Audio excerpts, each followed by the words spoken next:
fact that Jared Goff realistically was one of the few established players on this squad over the last 3 seasons. A lot of the other players that have had to contribute have been young players, have been rookies, have been new guys. That's why I put so much more onus on what Jared Goff is doing right now. Jordan Love stepped into an organization that realistically gave him the opportunity to sit and look and watch one of the best quarterbacks of all time do his thing on an organization that has largely built itself up so well that the foundation is just there. When Jared Goff came to this team, there wasn't much to really write home about. He's been the guy that has had all of the experience beforehand. He's been the guy that got to the top of the mountain before a lot of the other guys on this Detroit Lions team. And he's the reason why a lot of these teams, in my opinion, he's one of the biggest reasons why they even got a taste or a sniff of the NFC, a sniff of the Super Bowl. That's why I put a little bit more on what Jared Goff is doing. When you sit back and you look at the results and you look at his career overall, you look at the stats, you look at how clean of football he's been able to play. I don't know what makes it, honestly, as close as some people have it out to be. And that is not an indictment on Jordan Love, but just the fact that he's only done it for 1 season.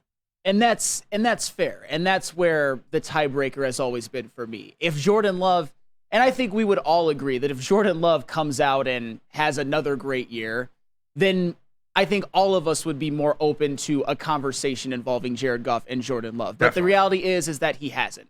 But what he did in that year for the Packers was very, very impressive. And I think it was a little bit, I would say, unexpected.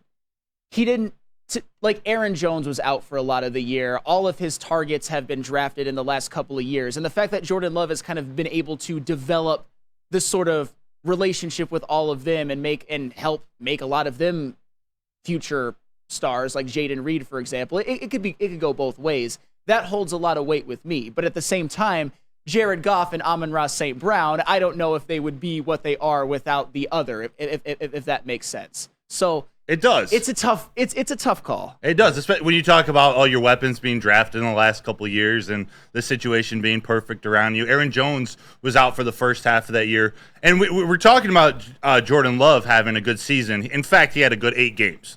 Yeah, he was hot garbage for the first 9 games of that season. A 3-6 record, 14 touchdowns, 10 interceptions, losses to the Lions, the Raiders, the Broncos, the Vikings. But from week 10 on, he was great. 6-2 record, 18 touchdowns to 1 interceptions.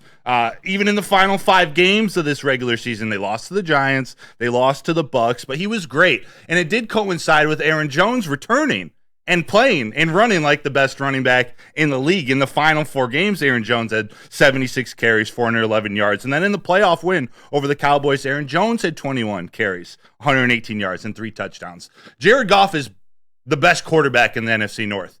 If we're talking about who would we choose if we're building a team moving forward, I have no problem bringing Jordan Love into this debate. Like, the dude is talented. He has a bright future. I'm nervous about him as a Lions guy. Like, there are a lot of great things that Jordan Love has the ability to do. So this, again, isn't an indictment on Jordan Love, but Jared Goff had a better 2023 season. He's had a better career. Jared Goff's rookie year, his 2017 year, first year as a starter, was better than Jordan Love's 2023 season. And we're talking about having the pieces right around you. Sounds like a pretty good situation getting drafted into, learning behind Aaron Rodgers for 3 years in an organization that's run correctly, a good offensive line, a good running game. We talk about a good running back duo and weapons around you. It's not just a given that because you have everything perfect around you, or this OC or the offensive line or running back set, you're just going to perform. Look at the Falcons.